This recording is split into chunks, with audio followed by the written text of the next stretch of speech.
야, 강민아, 너 완전 호구 잡혔더라. 이 짝꿍인 태준이가 은근슬쩍 돌려 말하며 장난감 뿔을 내밀었다.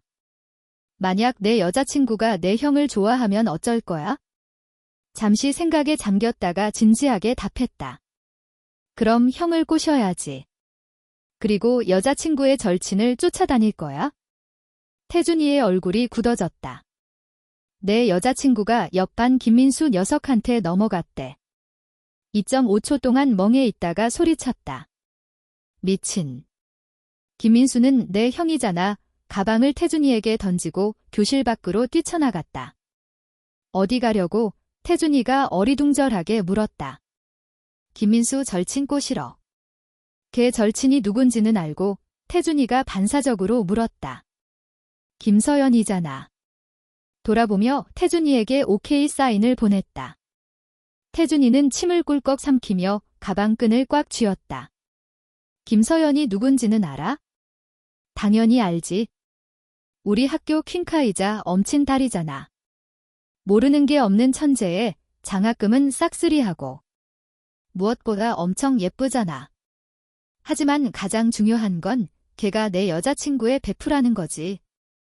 교실 문으로 향하는 순간 한 여학생이 문에서 나오며 호기심 가득한 눈으로 물었다. 누구 찾으세요? 망설임 없이 말했다. 김서연 있나요? 여학생은 나를 위아래로 훑어보더니 창가 쪽 맨 뒷자리로 가서 엎드려 자는 여자아이를 깨웠다. 서연아, 남자애가 너 찾는다. 김서연을 찾는 남자애들이 워낙 많아서 반 아이들은 이제 익숙해진 듯 했다. 김서연은 나른하게 소리를 내더니 다시 꼼짝도 하지 않았다. 고개를 들 생각조차 않는 모습에 짜증이 치밀었다. 여기까지 왔는데 잠이나 자다니. 야, 김서연. 잠 좀 작작 자. 일어나 분노에 가득 차 교실 안으로 뛰어들어가자 일반 학생들이 모두 눈을 동그랗게 뜨고 나를 위해 기도하기 시작했다. 퀸카 김서연이 자고 있을 때는 누구도 깨우려 하지 않기 때문이다. 깨우면 엄청 짜증을 내는 데다 작년 교내 태권도 대회 여자부 우승자이기 때문이다. 심지어 선생님들도 수업 시간에 자고 있는 그녀를 건드리지 못한다. 예쁜 애가 자도 A+를 받는데 누가 뭐라 하겠는가. 김서연, 책상에 엎드려 자는 김서연을 내려다보며 외쳤다. 꿈쩍도 하지 않는 그녀 때문에 더욱 화가 치밀어 오른 나는 그대로 김서연의 책상을 콱 내리쳤다. 모두가 숨을 죽였다. 이제 누가 저 녀석을 질질 끌고 나갈지 속으로 계산하고 있을 것이다. 꿈속에서 누군가 머리를 흔드는 느낌에 김서연은 미간을 찌푸리며 천천히 일어났다. 눈을 뜨자 눈앞에 누군가가 서 있었다. 너, 지금 나 때린 거야. 김서연의 얼굴은 차갑다 못해 얼음장 같았다. 주변 아이들은 안도의 한숨을 내쉬었다. 드디어 올 것이 왔구나. 김서연이 주먹 한 방으로 사람 팔을 부러뜨리는 광경을 저 녀석은 아직 못 봤나 보군. 하지만 나는 당당하게 고개를 끄덕였다. 그래, 내가 때렸다.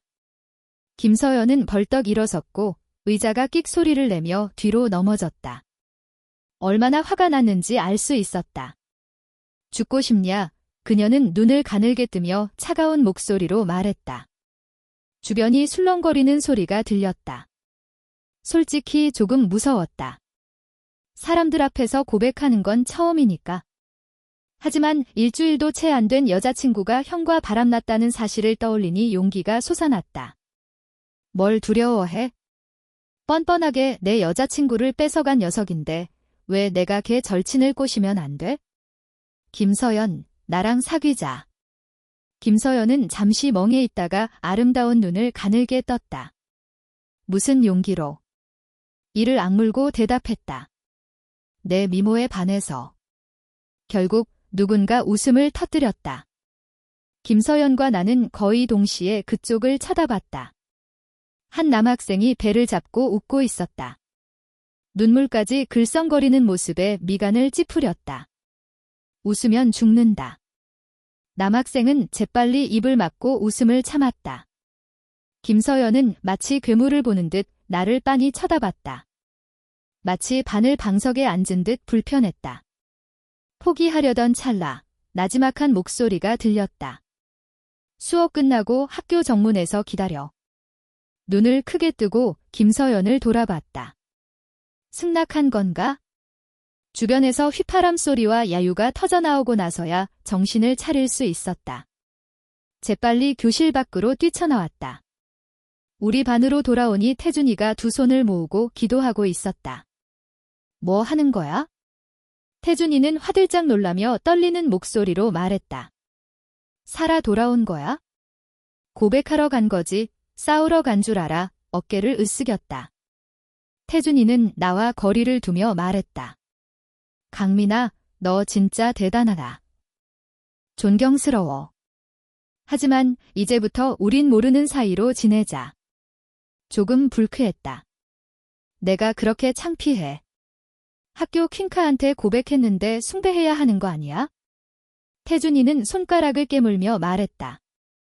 내가 퀸카한테 고백해서 김서연 팬클럽에서 널 암살 대상으로 찍었대. 깜짝 놀랐다. 무슨 말도 안 되는 소리야? 그걸 어떻게 알아? 유명한 김서연 친위대 말하는 거지? 김서연은 지금까지 단 한 번도 연애한 적이 없대. 다 걔네 때문이라던데. 학교 후에 김서연한테 접근하는 남자애들은 친위대가 죄다 붙잡아다가 고문해서 다시는 김서연 3m 이내로 접근하지 않겠다는 각서를 쓰게 만든대. 태준이는 다시 한번 나와 거리를 두며 말했다. 그러니 선량한 시민에게 피해를 주지 않기 위해 모르는 척해줘. 고맙다. 그리고는 하루 종일 나와 말을 섞지 않았다. 하지만 그게 다가 아니었다. 최악은 반으로 돌아온 후부터 내가 마치 동물원 원숭이처럼 됐다는 거다. 사람들이 수시로 교실 문 앞에 와서 나를 쳐다봤다. 어쩔 수 없이 책상에 엎드려 잘생긴 얼굴을 숨겨야 했다. 수업이 끝나자마자 쏜살같이 밖으로 뛰쳐나갔다. 학교 정문에서 뛰어나가다 전깃줄에 걸려 그대로 땅에 엎어졌다. 꼴 좋다, 강민아. 내깟 놈이 김서연을 넘봐? 꿈깨. 고개를 들어보니 3명의 남학생이 팔짱을 낀 채 나를 내려다보고 있었다. 험악한 분위기가 감돌았다. 뭘 원하는 거야? 미간을 찌푸렸다. 상대는 차갑게 코웃음을 쳤다. 우리 퀸카한테 깝친 대가를 보여주마. 무릎의 통증은 신경 쓰지 않고 일어섰다. 3명의 남학생을 마주했다. 그 순간 한 남학생이 주먹을 휘둘렀다. 젠장. 왜 시나리오대로 안 하는 거야? 뭐라도 말하고 덤벼야 하는 거 아니야? 당황하고 있는데 뒤에서 차가운 목소리가 들렸다. 다들 멈춰.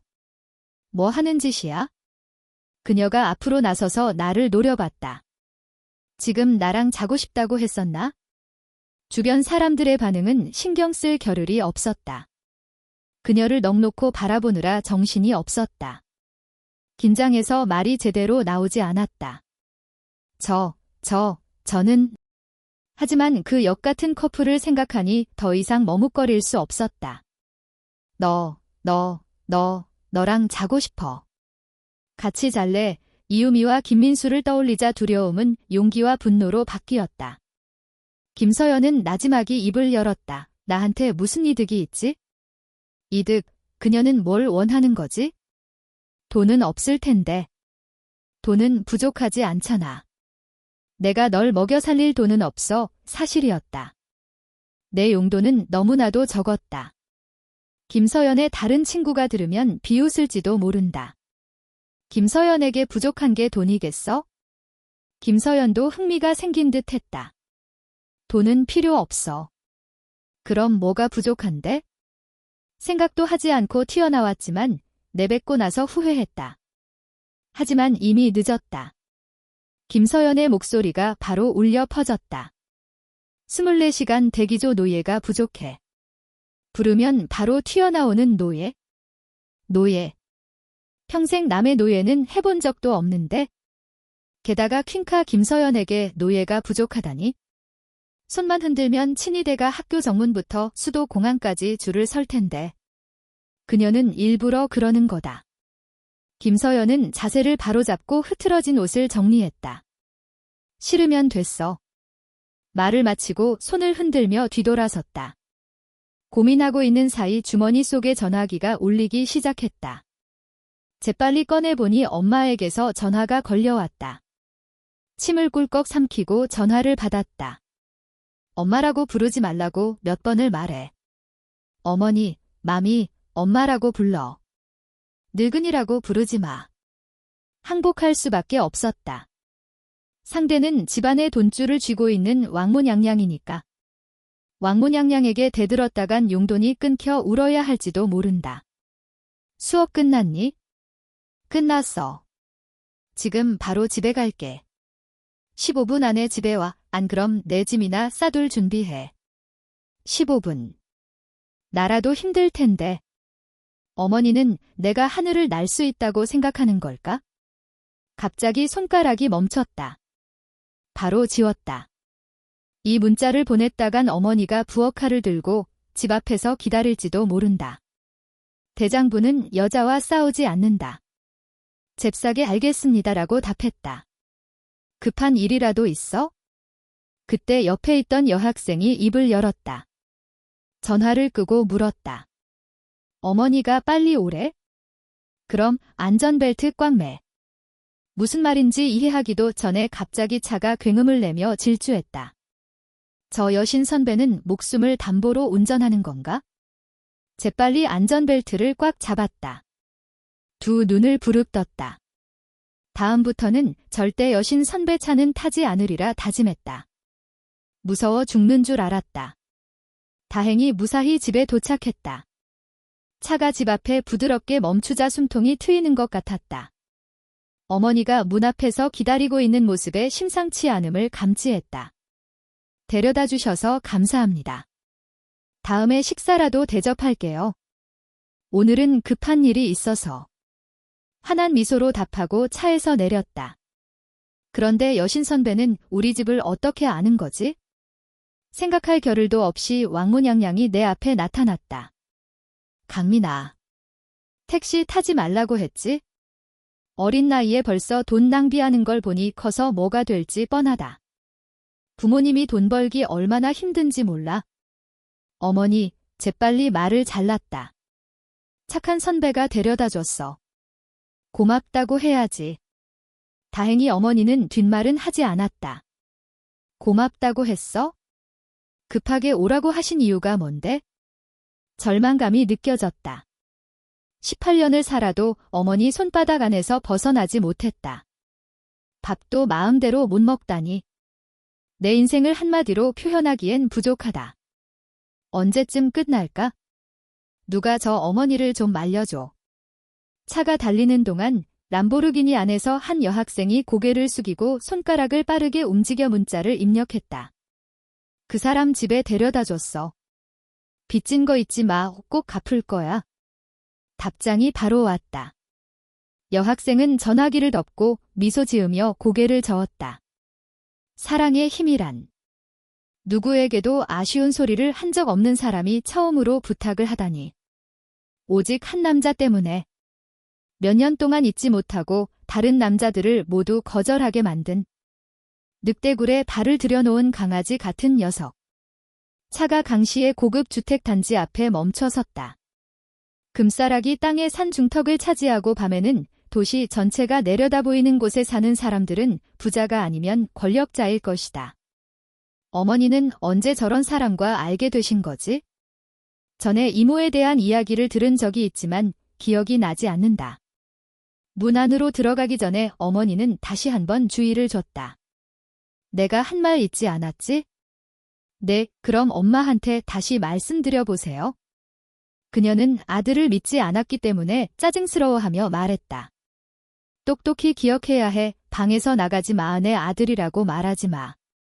아들은 태어날 때부터 장학금을 받고 늘 반에서 1등을 하는 사람인데 자신을 당황하게 만든다며 징징거렸다.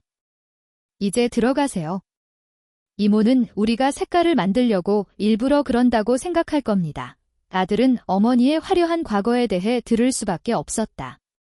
어서 말해. 너무 늦장을 부려. 누구와 닮았는지 모르겠네. 누구와도 닮지 않았어. 어머니의 모든 당부의 말을 반복할 수밖에 없었다. 이모 집에 가면 버릇없게 행동하지 말고 많이 먹지 말고 무례하게 행동하지 마세요. 무슨 일이 있으면 엄마의 표정을 보고 행동하세요. 엄마의 얼굴을 보세요. 어머니는 수정했습니다. 맞아요. 그리고 나서 어머니를 따라 안으로 들어갔어요. 결국 오셨네요. 강하시죠? 패셔너블하게 옷을 입은 이모가 맞이해 주었습니다. 우아하면서도 게으르고 세련미를 잃지 않은 베이지색 스웨터를 입은 그녀는 스타일에서 이모가 여성이라는 것을 알 수 있었습니다. 그녀의 아우라는 어머니와 달랐고 어머니는 가정주부의 아우라를 가졌습니다. 이것이 바로 이모입니다. 이모에게 인사하세요. 강하시죠? 조금 늦게 인사할까봐 엄마가 눈을 부릅떴어요. 갈수록 멋있어지고 있는 삼촌은 긴 시간 동안 보지 못했습니다. 이모가 저를 보고 칭찬하는 모습을 본 채노이는 행복했습니다. 입으로는 싫다고 하면서 어릴 때부터 널 얼마나 예뻐했는데. 갓 태어났을 때 원숭이처럼 생겼다고 아무데나 데리고 나가지도 못하게 했거든. 사람들이 안 믿겠지만 널 낳고 얼마나 기뻐했는지 몰라. 바로 전화해서 아들 낳았다고 꼭 어릴 때부터 혼약 맺자고 했었지. 웬 시대착오적인 소리냐고. 어머니가 혼약 얘기를 꺼내자 지네가 무언가 생각난 듯 말했다. 서연이는 어디 갔어? 집에 와서 지금까지 얼굴도 못 봤네. 서연이 말이야? 집에 오자마자 자기 방에서 숙제하고 있어? 지네가 내 손을 잡고 집 안으로 들어갔다. 거기 서 있지 말고 어서 들어와. 지네와 나는 신발을 벗고 거실로 들어갔다. 나는 또 한 번 압도당했다. 심플하면서도 고급스러운 유럽풍 인테리어. 화이트 톤을 기본으로 그레이 톤을 포인트로 사용했고 이탈리아에서 공수한 고급 자재를 사용했다. 전체적인 디자인이나 디테일이 마치 모델하우스를 보는 듯했다. 왕모냥냥이 미리 언지를 준 이유가 있었다. 촌놈인 내가 분명 기가 죽을 거라고 생각했던 거다. 그때 왕모냥냥의 목소리가 들려왔다. 정신을 차리고 보니 어머니가 물었다. 강하야, 서연이 본 적 있지? 가서 밥 먹으라고 불러오렴. 이모는 눈웃음을 지으며 내게 말했다. 나는 속으로 지모 집에는 가정부가 없나? 처음 왔는데 어떻게 알아서 찾아가? 길이라도 잃으면 어쩌려고 무라고 생각했다. 하지만 환하게 웃고 있는 이모의 얼굴과 무서운 표정을 짓고 있는 왕모냥냥을 보니 차마 거절할 수가 없었다. 미소를 짓는 얼굴도 싫어요 라는 말도 내뱉을 수 없었다. 네, 이모. 서연이 방이 어딘지 알아야 불러오죠. 왜 나는 늘 사람들의 표정을 살핀다. 왕모냥냥의 당부를 잊지 않았다. 3층, 2번째 방이야. 네, 이모. 서연이 불러올게요. 촌스러운 이름만큼이나 촌스러운 애겠지. 하지만 여기까지 왔으니 밥만 먹고 가면 된다. 계단을 올라가는 내 뒷모습을 보며 이모와 어머니는 서로를 바라보며 웃었다. 계략이 성공했다는 듯한 미소였다. 뭔가 찜찜한 기분이 들어 뒤돌아봤지만 이모는 손가락으로 위층을 가리키며 어서 올라가라는 제스처를 취했다. 아마 내가 잘못 느낀 거겠지? 혹시 무슨 비밀이라도 있는 걸까? 이모가 말한 대로 3층 2번째 방에 도착해서 노크를 했다. 서연아, 어머니께서 밥 먹으러 내려오래. 예의 바르게 말해야 한다. 다시 한번 강조하지만 한참 동안 아무런 반응이 없었다. 혹시 없는 건가? 고개를 갸웃거리며 다시 세어봤다. 분명 3번째 방이 맞는데 혹시 내가 방을 잘못 찾았나 싶을 때 낯설면서도 익숙한 차가운 목소리가 들려왔다. 강하야, 너 바보냐? 섬광탄이라도 터진 듯 온몸이 굳어버렸다. 눈을 크게 뜨고 꼼짝도 할 수 없었다. 세상에.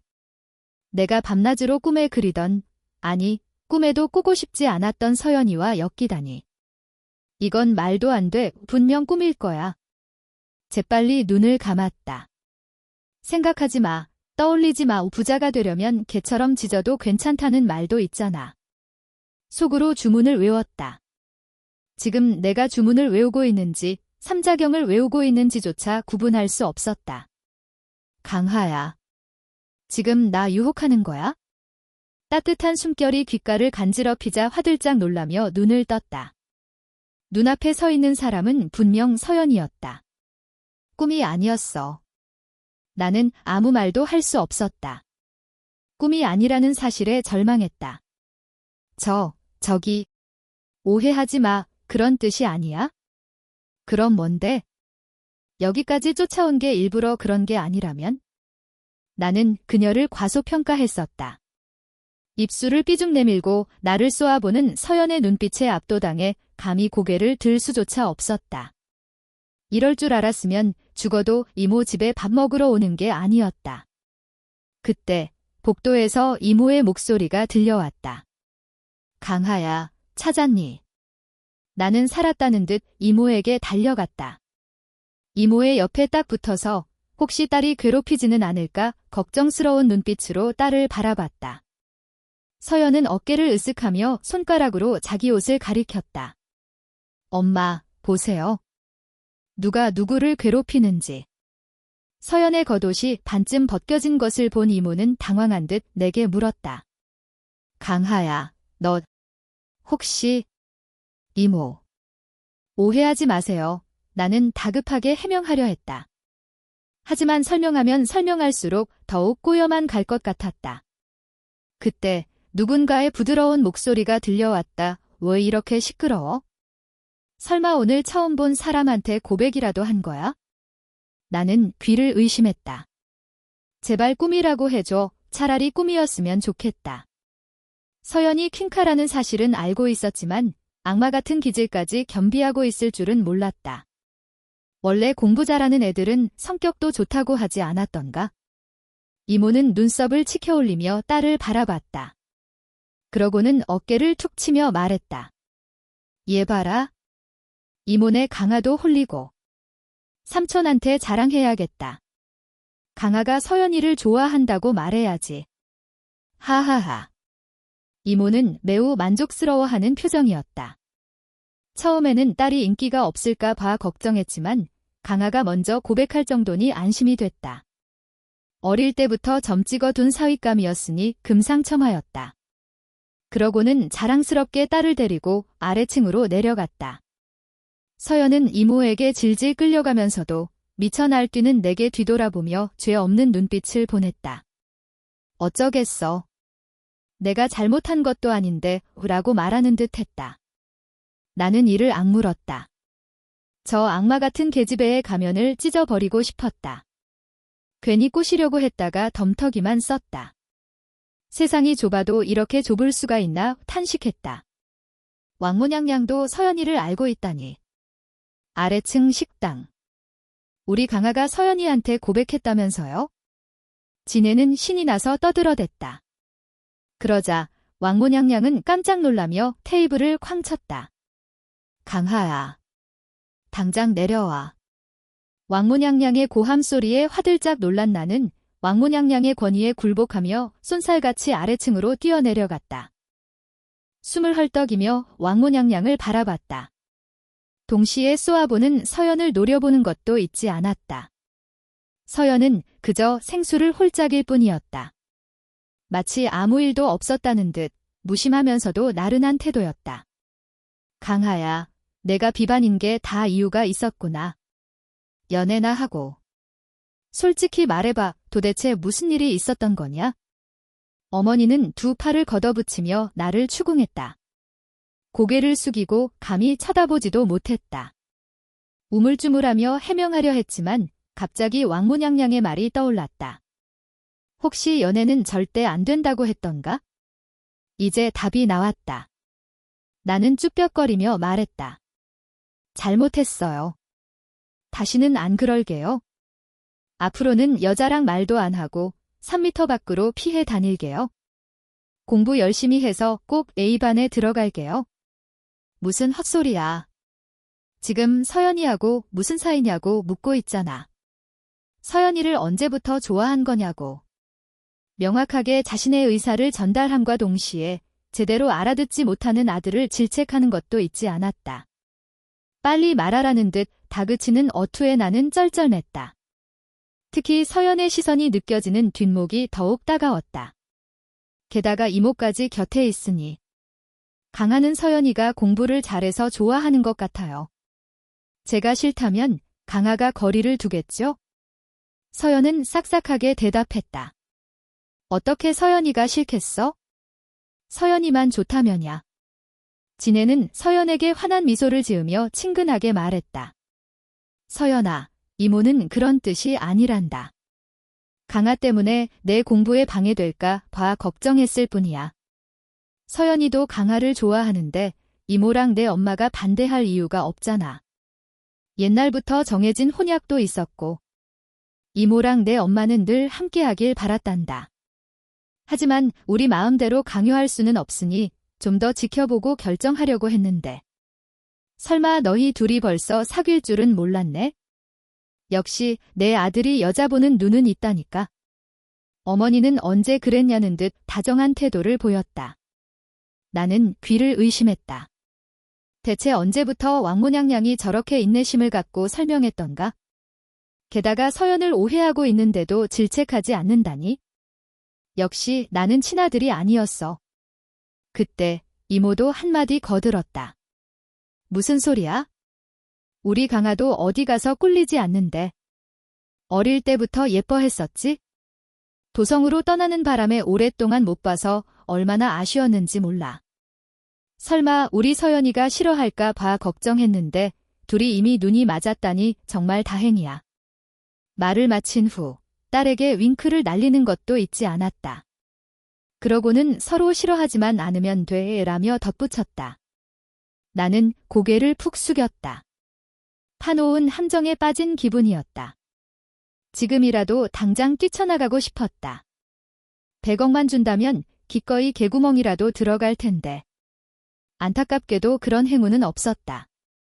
식사 준비는 다 됐겠지? 마침 하녀가 들어와 식사 준비가 끝났음을 알렸다. 자, 다들 앉으세요. 이모는 모두를 식탁으로 안내했다. 나는 왕모냥냥 옆에 앉았고 서연은 내 맞은편에 앉았다. 서열 1위인 이모는 당연히 상석에 앉았다. 음식들이 하나둘씩 식탁 위에 차려졌다. 보기에도 좋고 향도 좋고 맛도 좋았다. 강아가 뭘 좋아하는지 몰라서 이것저것 조금씩 준비해봤어. 마음에 안 들어도 이해해줘. 못 본 지 너무 오래돼서 입맛이 어떻게 변했는지 모르겠네. 이모는 웃으며 말했다. 아니에요, 이모. 다 좋아하는 것들이에요. 저는 아무거나 잘 먹어요. 어머니도 맞장구를 쳤다. 맞아요. 우리 강아는 아무거나 줘도 잘 먹어요. 돼지처럼. 아들을 저렇게 표현하는 부모가 어디 있을까? 친아들이 만나 의심스러웠다. 친아들이었다면 저렇게까지 깎아내릴 수는 없을 텐데. 나는 울고 싶었지만 그저 고개를 끄덕이며 묵묵히 밥만 먹었다. 그 후 이모와 왕모냥냥은 우리 둘의 이야기를 끊임없이 꺼냈다. 왕모냥냥은 내 학업 성적이 좋지 않다는 둥 흉을 받고 이모는 서연이 공부밖에 모른다는 칭찬을 늘어놓았다. 우리 서연이는 공부밖에 할 줄 몰라서 걱정이에요. 그러면 앞으로 우리 강아를 많이 도와주면 되겠네. 특히 영어랑 국어를 부탁할게. 쟤는 워낙 편향이 심해서. 왕모냥냥은 서연을 바라보며 서연아, 앞으로 잘 부탁한다 라고 말했다. 서연은 매우 공손하게 걱정 마세요. 이모워라고 답했다. 나는 몰래 맞은편을 흘끗 쳐다봤다. 답답한 마음을 감출 수 없었다. 저 녀석이 진짜 서연이가 맞나? 평소에는 그렇게 앙칼지더니 지금은 천사처럼 착한 척하고 있다. 갑자기 불안감이 엄습했다. 내가 제대로 함정에 걸린 것 같았다. 강하를 잘 부탁한다. 왕모냥냥은 서연에게는 극진한 태도를 보였지만 나에게는 퉁명스럽게 말했다. 밥만 축내지 말고. 서연에게 살벌한 기운을 감지하고 눈치를 살피는 것도 잊지 않았다. 서연은 그저 덤덤하게 있을 뿐이었다. 나는 더욱 화가 치밀어 올랐다. 재수 없는 계집애. 이모는 쾌활하게 웃으며 말했다. 강화도 디반치고는 나쁘지 않잖아. 그렇게 못하는 애는 아닐 거야. 나중에 서연이가 좀 가르쳐주면 되지? 어차피 한 가족인데. 왕모냥냥과 이모는 합창하듯 화음을 넣었다. 나는 억지로 밥을 삼켰지만 그대로 목에 걸려버렸다. 도대체 무슨 놈의 한 가족이야. 저 악마 같은 계집애와 나는 아무런 관계도 없는데. 분노가 치밀었지만 왕모냥냥이 옆에 있었기에 아무 말도 할 수 없었다. 억지로 분노를 삼키고 물을 마시려던 찰나 무언가 이상함을 감지했다. 왜 내 옆에 컵이 2개나 있는 거지? 천천히 고개를 들어 맞은편을 바라봤다. 서연의 컵이 사라져 있었다. 아까 전까지 내 컵은 분명 물이 가득 차 있었는데 지금 들고 있는 컵은 비어 있었다. 설마 내가 서연이 컵으로 물을 마신 건가? 서연이도 내 컵으로 물을 마셨다면 간접 키스를 한 거나 다름없잖아. 생각만 해도 얼굴이 붉어졌다. 마치 삶은 새우처럼. 안심해. 치매는 독 없어. 서연의 나지막한 목소리가 들려왔다. 반사적으로 어머니와 이모를 쳐다봤다. 다행히 그들은 자기들끼리 수다를 떨고 있었고 이쪽에는 전혀 신경 쓰지 않고 있었다. 서연이와 나만 알아들을 수 있는 대화였다. 나는 재빨리 자리에서 일어나 식당 밖으로 뛰쳐나갔다. 그리고 화장실로 달려갔다. 어머니는 그런 나를 보며 저 녀석은 왕모냥냥이 전화를 받자마자 다급한 목소리가 들려왔다. 강하야, 내 아버지가 프랑스에서 사고를 당했대. 당분간 친척 집에서 지내. 나는 갑작스러운 소식에 멍해졌다. 네.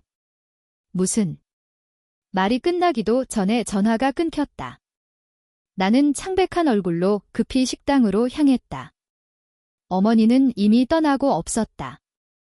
차가 출발하는 소리만 들려왔다. 당황한 나는 어찌할 바를 몰랐다. 지네는 전속나왕을 배웅하고 돌아와 멍하니 서 있는 나를 안쓰럽게 바라봤다. 강하야, 너무 걱정하지 마. 아버지께서는 괜찮으실 거야. 나는 고개를 끄덕였다. 알아요. 아버지께서는 괜찮으실 거예요. 그런데 어머니와 아버지 사이에 도대체 무슨 일이 있었던 거예요? 부모님은 내가 5살 때 이혼했다. 나는 아버지를 따라 강서를 떠났고 어머니는 화가 나서 나를 친할머니에게 맡기고 혼자 강시에서 지냈다. 어린 나는 어머니에게 버려졌다고 생각했고 어머니를 신경 쓰지 않았다. 강시로 돌아가고 싶어 하지도 않았다. 하지만 점점 나이가 들면서 부모님 사이에 숨겨진 진실이 있다는 것을 알게 되었다. 얼마 전 강시로 이사 온 것도 어머니와 함께 살게 된 것도 그 때문이었다. 하지만 며칠 지나지 않아 또다시 버려졌다. 정말이지 믿을 수 없는 엄마였다. 사실 내 부모님은 지난 몇 년 동안 계속 연락하고 지내셨어. 서로 잊지 못했던 거지? 다만 자존심 때문에 먼저 고개를 숙이지 못했을 뿐이야. 오늘 프랑스에서 무슨 일이 터진 것 같아. 어머니께서 바로 날아가신 걸 보니 아직 아버지에 대한 애정이 남은 것 같아. 지네는 말을 잇다가 다시 말을 꺼냈다. 강하야, 너무 걱정하지 말고 당분간 이모 집에서 지내. 밥이나 잠자리는 걱정하지 않아도 돼. 나는 불만이 가득했지만 길거리에 나앉을 만큼 궁핍한 상황은 아니었다. 나는 미간을 찌푸리며 이모를 바라봤다. 이모, 저 혼자서도 잘할 수 있어요.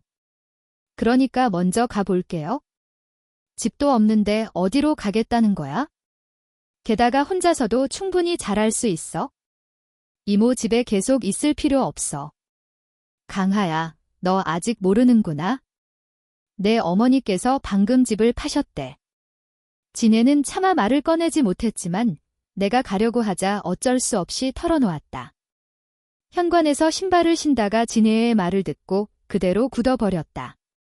어머니께서 집을 파셨다고? 그럼 나는 어떻게 해야 하지? 나는 이 강시에서 의지할 곳 하나 없는 신세가 되었다. 어머니께서는 정말 나를 이 강시에 내버려 두고 싶으신 걸까? 내가 정말 친아들이 맞을까? 지네는 내 손을 잡으며 말했다. 강하야, 내 어머니도 다 생각이 있으셔서 그러신 거야? 프랑스에 계신 아버지께서 돈이 부족하신 것 같아서 집을 담보로 맡기신 거야? 안심해. 이 이모가 있으니 부족함 없이 지낼 수 있을 거야.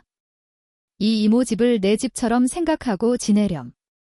프랑스에서 아무 일 없이 잘 해결된다면 어머니께서 바로 돌아오실 거야. 나는 이를 악물며 고개를 끄덕였다. 지금은 돈도 없고 강시에서 집을 구할 수도 없었다. 친척도 없으니 갈 곳도 없었다. 할머니에게 연락하는 것도 참아야 했다. 할머니께서는 어머니와 사이가 좋지 않으셨다. 할머니께서 어머니가 또다시 나를 버렸다는 사실을 알게 된다면 평생 어머니를 만나게 해주지 않으실 것이다. 그러면 어머니도 아버지와 화해할 기회를 잃게 될지도 모른다. 가족이 다시 뭉치는 것은 더욱 어려워질 것이다. 할머니께는 전화하지 않기로 했다. 할머니를 걱정시키고 싶지도 않았다. 감사합니다. 이모. 나는 공손하게 미소를 지었다. 천만에. 자, 올라가자. 진해는 미소를 지으며 나를 데리고 위층으로 올라갔다. 거실을 지나가는데 서연이 묘한 표정을 짓고 있었다. 그 표정을 어떻게 표현해야 할지 모르겠다. 나는 그저 못 본 척, 아무것도 안 보이는 척했다. 역시 악마 같은 계집애였다. 다행히 여기에는 이모가 있다. 진해는 나를 데리고 3층으로 올라가 세 번째 방으로 향했다. 당분간 여기서 지내렴. 마음에 들면 그냥 쭉 여기서 살아도 돼. 이모는 아들이 없어서 늘 아쉬웠거든. 네, 감사합니다. 폐를 끼쳐드려서 죄송해요. 나는 억지 미소를 지었다. 이때만큼은 예에 바르게 행동해야 했다. 진해는 아무 말 없이 방을 나가 내가 지낼 곳을 둘러보게 해줬다. 그때 방 문이 두드려졌다. 급히 달려가 문을 열어보니 이모가 아니라 서연이었다. 나는 굳어버렸다. 뭔가 찜찜했다. 돌이켜보면 모든 게 찜찜했다. 내가 놀라는 모습을 본 서연은 입꼬리를 올리며 장난기 가득한 미소를 지었다. 도저히 학교에서 봤던 그녀와 동일 인물이라고 생각할 수 없었다. 나는 고등학교에 전학 온 지 겨우 일주일밖에 되지 않았지만 그녀에 대한 소문은 질리도록 많이 들었다. 얼음 공주, 차가운 엄친딸, 천재적인 후배 등등. 내가 직접 알아보러 다닌 건 아니었다. 주변 남자애들이 너무 많이 떠들어대서 안 들으려고 해도 안 들을 수가 없었다. 하지만 나처럼 대놓고 찾아가서 같이 자고 싶다고 말하는 사람은 없었겠지? 떠올릴 때마다 쥐구멍이라도 있으면 숨고 싶었다. 무슨 일 있어? 나는 억지 미소를 지으며 물었다. 지금은 저 악마에게 밉보이고 싶지 않았다. 서연은 내 발치에 있는 여행 가방을 발로 툭 찼다. 나는 고개를 숙여 그녀의 발치에 있는 여행 가방을 바라봤다.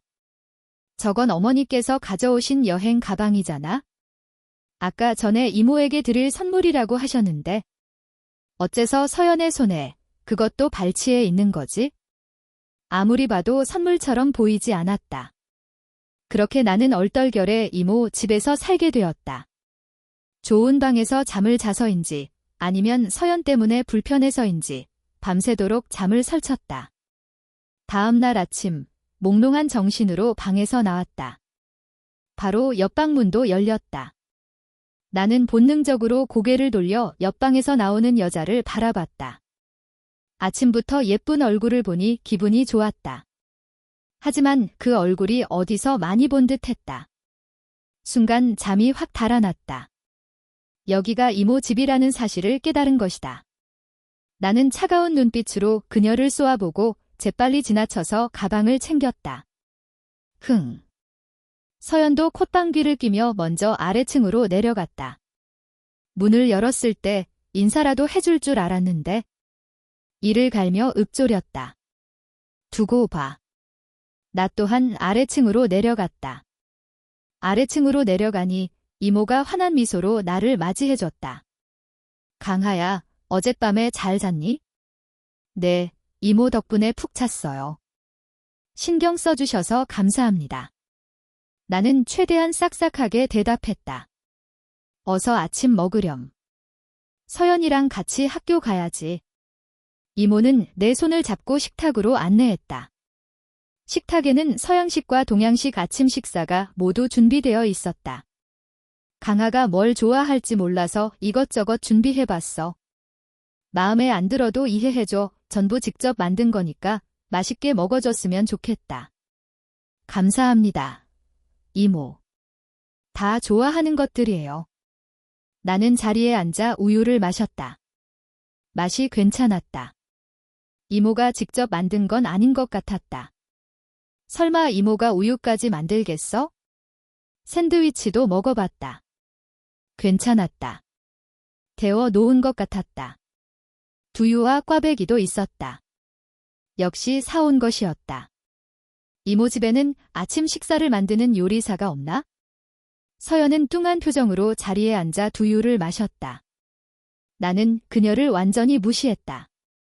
아침을 두세 입 만에 해치우고 자리에서 일어섰다. 이모, 잘 먹었습니다. 먼저 학교에 가볼게요.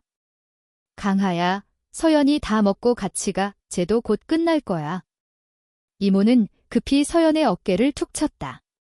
서연아, 그만 먹어. 강아 기다리게 하면 안 되지? 속으로는 100번도 넘게 동의했지만 입으로는 그럴 수 없었다. 이모, 서연이는 천천히 먹어도 돼요? 제가 먼저 가도 괜찮아요. 이모는 강하는 밖에 버스도 없는데 걸어서 학교에 가겠다는 거야? 살 빼려고 라고 말했다. 나는 입을 다물었다. 여기는 부촌이라 자가용 말고는 다른 차가 없다는 사실을 깜빡하고 있었다. 결국 체념하고 서연이 다 먹기를 기다렸다. 서연은 가방을 들고 일어섰다. 나는 이모에게 손을 흔들며 인사했다. 최대한 예에 바르게 행동했다. 그러고는 서연을 따라 차에 탔다. 그녀는 분홍색 스포츠카를 몰았다. 나는 조수석에 앉을 수밖에 없었다. 혹시 뒷좌석은 없나요? 라고 묻고 싶었지만 차마 입이 떨어지지 않았다. 서연과 같이 있는 것도 불편한데. 묻기도 전에 악마가 먼저 입을 열었다. 강하야. 나는 짜증스럽게 대답했다. 왜? 그녀는 말을 이었다.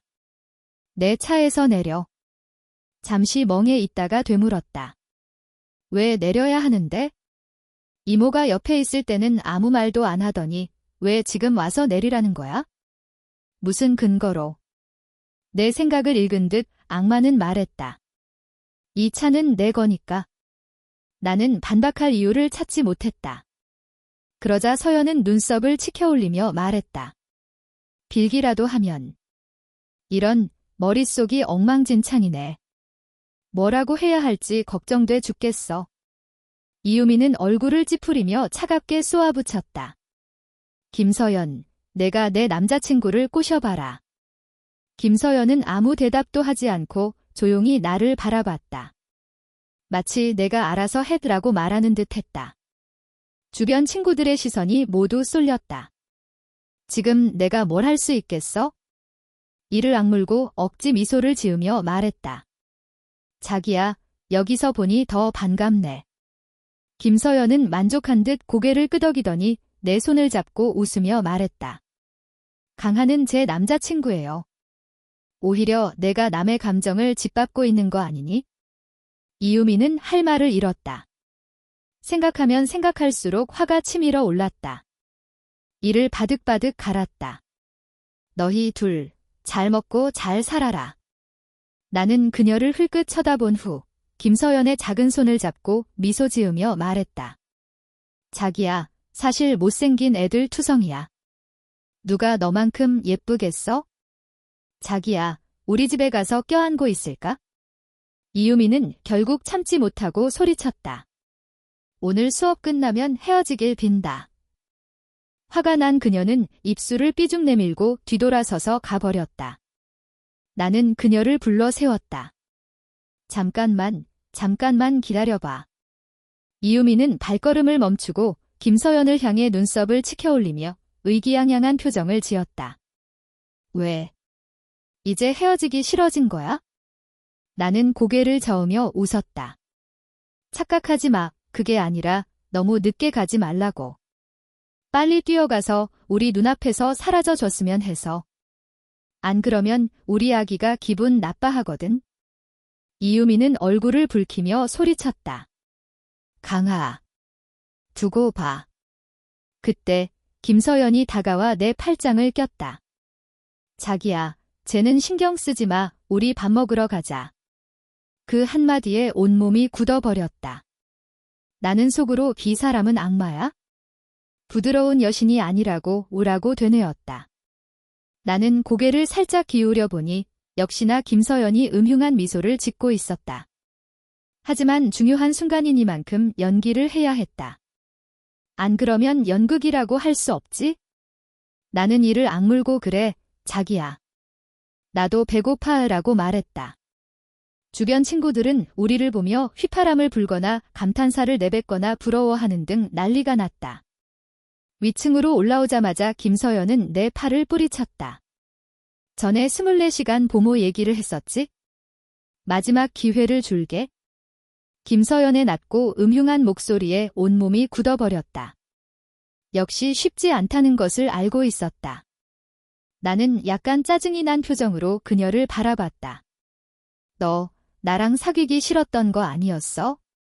특히 아가씨인 나는 더 싫어하고. 남에게 꼬임 당하는 건 질색이지만 내가 그 조건을 받아들인다면 고려해 볼 수도 있어. 아니면 지금 당장 내려가서 아까 한 말은 전부 불쌍해 보여서 도와준 것뿐이라고 말할까? 김서연의 입가에 떠오른 미소는 더욱 얄미웠다. 그녀가 내려가서 사실대로 말한다면 이유미와 김민수는 나를 뭐라고 생각할까? 나를 완전히 무시하거나 연극이나 하고 있다고 생각하겠지? 김서연, 도대체 원하는 게 뭐야? 좋아, 알겠어. 내 맘대로 하겠다고. 나는 최대한 억누르며 대답했다. 더 이상 참을 필요도 없이 바로 항복했다. 지금 와서 후회해봐야 소용없다. 충동적으로 한 행동 때문에 이런 악마를 만나게 될 줄이야. 세상에 후회할 짓을 하지 않는 약은 없는 걸까? 김서연은 악마처럼 속삭였다. 그럼 기꺼이 아가씨의 24시간 보모가 되어준다면 우선 밥부터 사오도록 해. 아가씨는 매운 돼지갈비찜과 콜라가 먹고 싶어. 말을 마친 후 바지 주머니에서 금색 카드를 꺼냈다. 나는 초록색 학생 식권을 바라봤다. 역시 급이 다르다. 김서연은 한마디 덧붙였다. 내가 먹고 싶은 것도 이 카드로 사오도록 해. 나는 눈을 크게 뜨며 믿을 수 없다는 표정을 지었다. 악마가 이렇게 후할 리가 없는데? 돈이 남아돌아서 그런가? 마음대로 사올 수 있다고 하니 우선 밥부터 사와야겠다. 김서연은 고개를 끄덕였다. 나는 망설임 없이 카드를 받아 들었다. 지금 받지 않으면 바보나 다름없다. 나는 곧바로 그녀에게서 도망치듯 달려나왔다. 김서연은 내가 도망치는 뒷모습을 음흉한 미소를 지으며 바라봤다. 강하야, 넌 절대 도망칠 수 없어. 나는 김서연의 금색 카드를 들고 궁궐이라도 견학하는 유모처럼 식당 2층을 샅샅이 돌아다녔다. 1층과는 정말 천지 차이였다. 1층에서는 밥을 돼지 먹이처럼 퍼줬지만 여기서는 하나하나 정성스럽게 요리해줬다. 중식, 프랑스식, 이탈리아식, 광동식, 홍콩식 등 없는 게 없었다. 원하는 건 뭐든지 만들어준다고 했다. 나는 우선 김서연이 먹고 싶다는 매운 돼지갈비찜과 콜라를 주문했다. 아, 맞다. 매운 건 안 된다고 했었지. 나는 아주머니에게 아주머니, 매운 거 많이 넣어주세요 라고 말했다. 아주머니는 고개를 끄덕이며 전화를 꺼내 주문을 받았다. 나는 뭘 먹을지 고민했다. 뭘 먹을까 고민하다가 오랜만에 파스타를 먹기로 했다. 하지만 안 되지. 김서연의 돈으로 먹는 건데 비싼 걸 먹어야지. 아주머니, 푸아그라찜과 철갑상어 알찜 주세요. 제일 비싼 걸로요. 네, 알겠습니다. 아주머니는 여전히 친절한 미소를 지으며 고개를 끄덕였다. 나는 아주머니의 미소에 감화된 듯 했다. 다시 테이블로 돌아와 김서연에게 금색 카드를 건네줬다. 다 사왔어. 여기. 필요 없어. 내가 가지고 다녀. 앞으로 내가 다 사야 하니까. 김서연은 눈을 크게 뜨며 당황했다. 후회하려는 건가? 그래야 재밌지? 나는 그녀를 바라봤다. 왜 후회해? 서연은 자리에서 일어나려고 했다. 나는 재빨리 그녀의 셔츠 자락을 붙잡았다. 하지 마. 안 하면 되잖아. 김서연은 미간을 찌푸렸다. 강하, 내 인내심에도 한계가 있어? 알았어, 알았어. 서연 여왕님, 다 알았으니까 화내지 마. 방금 여왕님이라고 했냐? 미안. 앞으로 여왕님이라고 안 할게. 나는 그녀에게 굽실거렸다. 김서연은 마음에 들지 않는다는 표정으로 내려가서 사실대로 말하면 안 돼, 라고 쏘아붙였다. 나는 얼른 그녀의 옷자락을 잡았다. 김서연은 미간을 찌푸렸다. 강하. 더 이상 못 참아. 알았어, 알았어. 김 여왕님. 알았으니까 제발 화내지 마. 김서연은 그제야 만족한 듯 자리에 앉았다. 내가 방금 한 말 잊지 마. 그때 아주머니가 돼지갈비찜을 가져왔다. 아가씨, 돼지갈비찜과 콜라 나왔습니다. 고마워요. 나는 아주머니에게 미소를 지어 보였다. 아주머니는 돼지갈비찜을 김서연 앞에 놓아줬다. 김서연은 눈썹을 치켜 올렸다. 이거 내가 먹으라는 거야? 분명히 내가 잘못 들었겠지? 그녀는 돼지갈비찜을 먹고 싶다고 했잖아. 나는 왕문양양께서 내가 수업 시간에 예쁜 여자를 훔쳐본 것을 아신다면 분명 한바탕 야단이 나겠지. 왕문양양께서는 대학에 합격하기 전부터 이성교제를 하거나 예쁜 여자를 쳐다보지 말라고 신신당부하셨다. 왕문양양의 말을 무시했다가는 괴로워지는 건 나 자신뿐이다. 내가 얌전히 앉아있자 선생님께서는 수업을 계속 진행하셨다.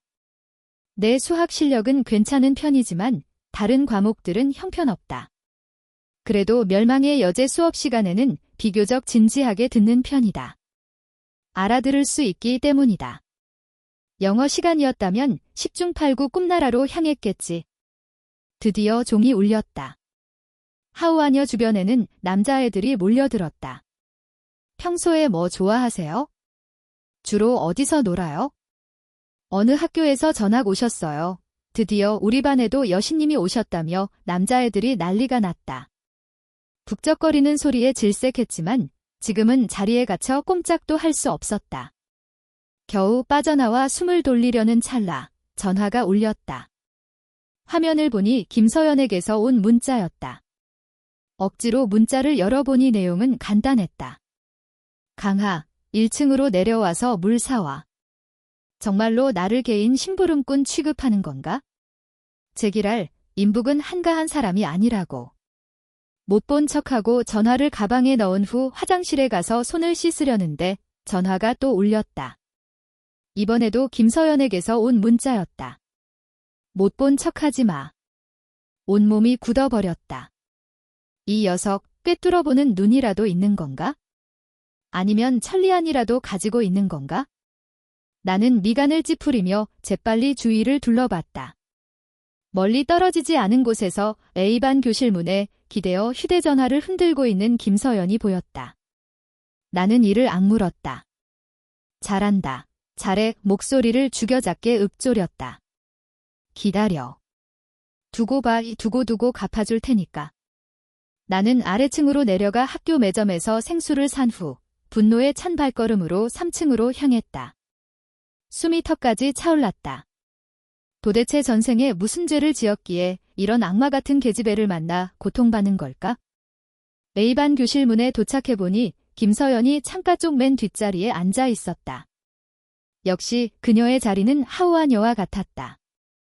반만 돌린 채 여자애와 이야기를 나누고 있는 김서연을 본 나는 휴대전화를 꺼내 나와으라고 메시지를 보냈다. 김서연은 전혀 신경 쓰지 않았다. 나는 미간을 찌푸리며 바라봤다. 수업 시작 시간이 얼마 남지 않았는데. 누구 찾으세요? 그때 등 뒤에서 목소리가 들려왔다. 뒤돌아보니 한 여학생이 교실에서 나오고 있었다. 나는 급히 혹시 김서연에게 이 생수 좀 전해줄 수 있을까요? 라고 말했다. 여학생은 손을 내저으며 김서연은 선물이나 러브레터 같은 건 절대 받지 않아요. 주고 싶으면 직접 가서 주세요. 하지만 지금 와서 생수를 선물로 주는 건 좀 시라고 말했다. 듣고 보니 일리가 있었다. 이건 선물이 아니에요. 김서연이 목마르다고 해서 대신 사다 주는 거예요. 김서연은 다른 사람이 자기 물건에 손대는 걸 싫어해요. 나는 이를 악물고 억지 미소를 지으며 말했다. 그럼 김서연에게 전해주기만 해줄 수 있을까요? 누군지 말하지 않아도 되니까. 그러면 이름이 뭐예요? 나는 차갑게 답했다. 강하. 여학생은 깜짝 놀라 입을 막고 소리쳤다. 혹시 김서연에게 같이 자자고 했던 강하 씨 맞아요? 오늘 김서연이랑 자려고 온 거예요? 나는 눈앞이 캄캄해지는 기분이었다. 도대체 무슨 생각을 하고 있는 거야? 막으려 했지만 이미 늦었다. 여학생은 교실 안으로 들어가자마자 큰 소리로 외쳤다. 김서연. 강하가 같이 자고 싶대. 지금 문 앞에서 기다리고 있어. A반 학생들이 귀머거리가 아니라면 지금쯤 모두 이쪽을 쳐다보고 있겠지. 얼굴이 화끈거렸다. 도대체 전생에 무슨 원한이 있었기에 이 녀석과 엮인 걸까? 김서연과 그 여학생은 동시에 뒤돌아봤다. 거의 모든 A반 학생들이 나를 쳐다보고 있었다. 나와 이유미, 김서연 사이에 있었던 일은 이미 학교 전체에 퍼져 있었기 때문에 많은 학생들이 나를 알고 있었다. 정말로 강하 씨가 맞네? 설마 저 녀석이 김서연에게 같이 자자고 했던 놈일 줄이야? 듣자 하니 재벌 여자친구한테 돈을 받고 산다던데. 한 남학생이 말을 마치자 매서운 눈빛이 느껴졌다. 뭐라고 했어? 경고하는 듯한 목소리가 들려왔다. 아까 말을 꺼냈던 남학생은 감히 숨도 제대로 쉬지 못하고 맹렬하게 고개를 가로저었다. 아무것도 아니에요. 아무 말도 안 했어요. 김서연은 그 남학생을 쏘아보더니 입을 열었다. 역시니 뒤에서 험담이나 하고. 썩 꺼져. 그녀가 쏘아붙이자 남학생은 어쩔 줄 몰라 했다. 역시 누님은 무서워. 어깨가 축 늘어진 채 뒷문으로 향했다. 얼마 지나지 않아 교실 밖에서 비명소리가 들려왔다. 수많은 시선이 쏟아지는 가운데 아무리 낯짝이 두꺼워도 부끄러움을 느낄 수밖에 없었다. 나는 곧장 몸을 돌려 도망치듯 그 자리를 벗어나려고 했다. 돌아서는 순간 누군가 내 손목을 잡아 끌었다. 강하, 내 물은? 김서연이 몸을 앞으로 숙인 채 아름다운 얼굴을 내밀었다. 숨소리조차 제대로 쉴 수 없었다. 이 악마 같은 계집애 너무 가까이 붙어 있지 마. 감기라도 옮으면 어쩌려고. 저리 떨어져. 감기 옮을까봐 무서워.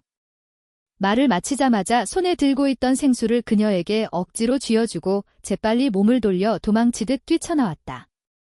김서연은 내 뒷모습을 바라보며 더욱 아름다운 미소를 지었다.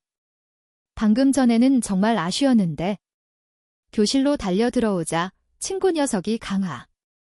100m 달리기라도 하고 왔냐? 왜 이렇게 헐떡거려? 이라고 물었다. 나는 책상에 엎드려 숨을 골랐다.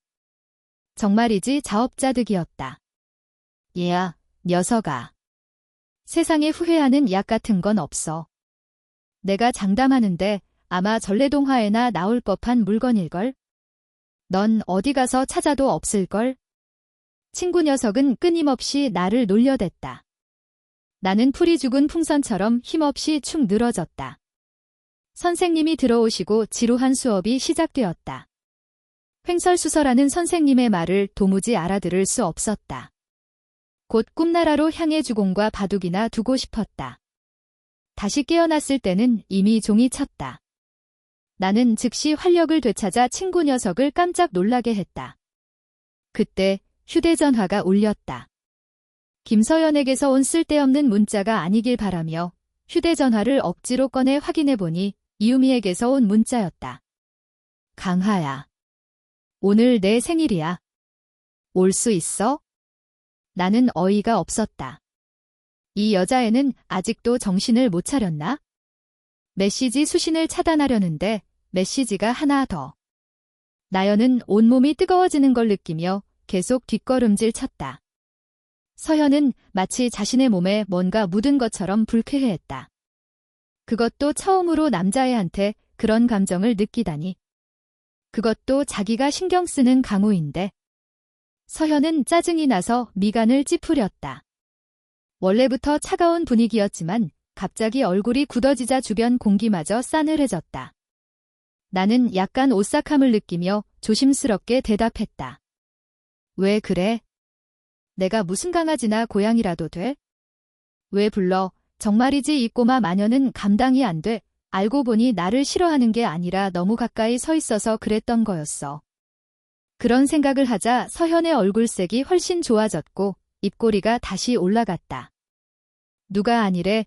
나는 눈을 동그랗게 뜨고 그녀를 쳐다봤다. 내가 우리 집 멍멍이야. 서현은 나를 가리키며 말했다. 그 말을 듣자 나도 약간 짜증이 났다. 서현, 너 너무 심하다. 서현은 눈썹을 치켜올리며 하인, 멍멍이, 냥이, 알아서 선택해. 선비는 죽일 수 있어도 모욕은 못한다고. 서현, 너 차 안 타. 나는 다리가 부러지도록 기어가더라도 이런 모욕은 참을 수 없었다. 서현은 어깨를 으쓱하더니 그대로 아래층으로 내려갔다. 나는 혼자 가방을 들고 학교 정문으로 향했다. 택시를 잡으려고 하는데 자전거 한 대가 내 앞에 멈춰 섰다. 타. 주변 남자애들의 환호성이 들려왔다. 나는 고개를 들어보니 하연이었다. 그녀는 자전거를 끌고 내 앞에 멈춰 섰다. 나는 약간 이해가 안 됐다. 이 학교 애들은 부자 아니면 권력자인데 그녀는 왜 자전거를 타고 학교에 오는 걸까? 좀 안 어울리잖아. 물론 나도 마찬가지지만 나는 11번 버스 2다리를 타고 다니니까. 혹시 내가 가난하다고 생각하는 건가? 왜 그래? 타 데려다 줄게. 하연의 말이 다시 들려왔다. 나는 재빨리 고개를 가로저었다. 아니, 그런 거 아니야. 타, 나는 고개를 끄덕이며 자전거에 올라탔다. 동시에 다른 쪽에서는 방금 강우 아니었어? 그런 것 같아. 쟤 언제부터 저 여자애랑 같이 다녔대? 그러게 말이야. 강우는 도대체 정체가 뭐야? 왜 학교 여신들이 다 쟤랑 엮이는 거야? 지훈은 갑자기 등 뒤에서 싸늘한 기운을 느꼈다. 찬바람이 살랑살랑 불어왔다. 천천히 고개를 돌려보니 역시나 얼음 공주 서현의 차가운 얼굴이 보였다. 원래 서현은 강우를 학교 정문에서 기다리려고 했는데 전화 한 통을 받고 보니 그가 다른 여자의 차에 올라타는 걸 봤다. 서현의 눈빛은 순식간에 차갑게 식었다. 지수야, 지금 서현이 차 대령해. 서현이 스포츠카를 주차장에서 몰고 나오라고 시켰다. 서현은 차에 올라탔고 지수는 엑셀을 밟아 차를 몰고 떠났다. 기아는 무슨 일이 일어났는지도 몰랐다. 그냥 주차장에 차를 가지러 갔을 뿐인데 서현의 안색이 그렇게 변해 있었다. 지수야, 왜 그래? 누가 화나게 했어? 지훈은 어깨를 으쓱하며 누구겠어? 내가 말하는 강우겠지? 서현한테 처음으로 고백받고 차이지 않은 남자애, 처음으로 서현이랑 자고 싶다고 말한 남자애, 처음으로 서현이 집 2층 식당에 데려간 남자애. 기아는 곰곰이 생각했다. 이걸 보면 서현 마음속에 강우가 단순하지 않고 특별하다는 걸 알 수 있지? 똑똑하네. 지훈은 기안의 어깨를 툭 치며 말했다. 그리고는 자신의 스포츠카 문을 열었다. 기아는 곧바로 뒤따라갔다. 오늘 밤에 시연이 생일 파티 있는데 우리도 가서 분위기 좀 띄워줄까? 서현이 올지는 모르겠지만 기안이 물었다. 서현이 오면 잘생긴 애들은 부르지 않아도 알아서 들러붙을 거야. 하지만 서현은 항상 냉정하게 거절하잖아. 게다가 그런 곳을 좋아하지도 않고. 집에서 강아지랑 놀고 싶다고 하잖아. 지훈이 대답했다. 서현이가 집에서 강아지랑 놀고 싶다고 했다고? 이상하네. 걔 강아지 알레르기 있잖아. 기아는 의아한 표정으로 말했다. 전에 집에 갔을 때 강아지 털 한 올도 못 봤는데. 강아지는 말할 것도 없고. 내 생각에는 서현이가 가고 싶지 않아서 그러는 것 같아. 시연이 만나면 어색할까 봐. 그럴 수도 있지. 기아는 고개를 끄덕였다. 그러고는 눈을 가늘게 뜨며 말했다. 하지만 서현이가 안 오면 저 잘생긴 애들은 다 우리 거야. 한편 나는 자전거를 타고 바람을 쐬고 있었다. 부드러운 바람이 불어와서 나는 편안하게 눈을 가늘게 뜨고 석양의 따스함을 즐겼다. 갑자기 자전거가 급정거했고 이어서 스포츠카에서 예쁜 그림자가 나타나더니 짜증스러운 표정으로 다가왔다. 키가 크고 압도적인 분위기에 나는 침을 꿀꺽 삼켰다. 아직 반응하기도 전에 손목이 잡혔고 자전거 안장에서 떨어져 누군가의 부드러운 가슴에 안겼다. 이럴 때 내가 감히 입을 열면 그건 자살 행위나 마찬가지였다. 그래서 나는 얌전히 입을 다물었다. 지금의 서현은 얼음 공주라는 두 단어로 묘사할 수 있는 수준이 아니었다. 정말이지 천년 묵은 얼음보다 더 차가웠다. 내가 한서현이야. 하연은 다가온 사람을 알아보고 아름다운 눈으로 눈앞의 서현을 쏘아봤다. 그 말을 듣자 서현은 미간을 찌푸렸다. 학교에서 자신에게 그런 식으로 말하는 사람은 아무도 없었다. 게다가 이런 사람은 처음 봤다. 새로 전학 온 학생인가 보네. 나는 하연이고 강우랑 같은 반이야. 하연은 자기소개를 했다. 서현의 눈은 감정 없이 차갑게 식었고 흥미가 없다는 듯 말했다. 하연은 부드럽게 입꼬리를 올리며 미소를 지었다. 나는 너한테는 흥미 없지만 강우한테는 흥미 있어. 그러니까 그 애 좀 놔줘. 나는 머리가 멍해졌다. 하연은 미친 게 분명해. 어떻게 서현한테 저렇게 말할 수 있지? 아니면 나한테 첫눈에 반해서 위험과 압박을 무릅쓰고 서현에게서 나를 빼앗으려고 하는 건가? 나는 드라마에서나 보던 일이 나한테 일어날 줄은 정말 몰랐다. 이때 너무 빨리 뛰는 심장 때문에 나는 아무 생각 없이 입을 열었다. 놔줘. 서현은 몸을 숙여 붉은 입술을 내 귓가에 가까이 댔다. 내가 내 뭐라고 말해봐. 나는 이미 정신이 나간 상태였다. 지금 심장은 더 빨리 뛰고 있고 피는 솟구치고 있었다. 감기 걸렸다고 말했으니 가까이 오지 말라고 했는데 왜 안 듣는 거야? 내가 한참 동안 반응이 없자 서현은 눈을 가늘게 뜨며 더욱 위험한 표정을 지었다. 아니면 내가 내 개인 시종이라고 말할까? 내가 입을 떼기도 전에 나는 재빨리 정신을 차렸다. 말할게. 꼭 나한테 강요해야겠어? 정말이지. 나는 억지로 하연을 바라보며 말했다. 쟤는 내 여자친구야. 서현은 하연에게 말했다. 얘는 우리 학교에 새로 온 학생이고. 하연은 그 말을 듣고 상처받은 표정으로 나를 바라봤다. 너희 정말 사귀는 사이였어? 미녀가 상처받은 모습을 보니 진실을 말해주고 싶었지만 그럴 수 없었다. 만약 진실을 말하면 내 체면은 더욱 구겨질 게 뻔했으니까. 나는 이를 악물고 고개를 끄덕일 수밖에 없었다. 서현은 이때 말했다. 맞아. 오히려 얘가 먼저 고백했어. 우리가 안 어울린다고 생각했나 보네. 나는 하연이 상처받을까 봐 걱정돼서 서현의 손을 잡았다. 우리 가자. 나 배고파. 밥 먹으러 가자. 나는 여기가 서현의 구역이라는 걸 너무나 잘 알고 있었다. 만약 하연이 정말로 그녀를 화나게 한다면 좋은 결과는 없을 것이다. 집에 가서 밥 해줄게. 서현은 일부러 집에라는 두 글자를 강조했다. 두 사람이 같이 산다는 뜻을 모르는 사람은 없었다. 서현은 대답을 마치고 내 손을 잡고 차에 태웠다. 그리고는 몸을 숙여 안전벨트를 매줬다.